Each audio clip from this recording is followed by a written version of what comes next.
Ipenjo kata kamano gin dropodi. And I wish him well, whatever the outcome. Well, no giboyo kan bang ratil. Ingeni penjo ni to tungni nitiere kata onge. Ana wuon angeni tungni onge. Nikech penjo maduong' ma dhano penjo. Be ok en kata mar tungni nitiere kata tungni onge. Gima duong' ma dhano penjo en wach zoning. Masani the word zoning kata mana minwa masani ni mfangano ma ok ong'eyo kisungu ong'eyo ni zoning no oulang'o.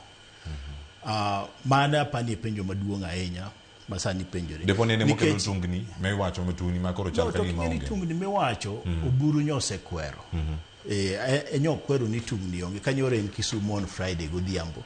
Nokwero ni gik moko mantiere ni kiane wa suspend negotiations no wacho ni manonge. Nyo chako kwero wach mabende jo ODM moko sebet ka wacho ni Raymond Omolo gole tich mano be okwero ni onge ma wacho gi kisungu ni shut up. Wach mar zoning to kapani nyowuoye ahinya to mano e wach ma bende kata kane ipenjo ka ni UDA gi ODM ang'o matimore.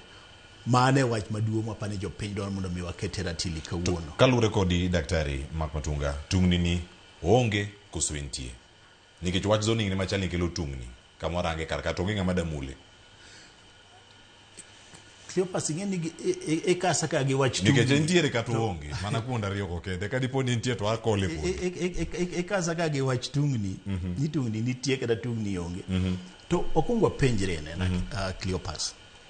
Kenidego kacha maber ni wan gi UDA to kod ODM. Ni tungni nitiere kindgi ka. Apani en mana penjo ni to winjo watim nang'o. Nikech magi party mantiere e Kenya ka. Erokamano. En mana penjo ma ji penjore ni to ang'o mowinjo be nitimo mitimo. To kapani tungni nitiere nikech ka tungni nitiere to en mana ka ODM kucho mapani Tom Nduku ni ka brodwoko. Erokamano ahinya Tom Nduku pod nitiere kaka tungni bende nitiere.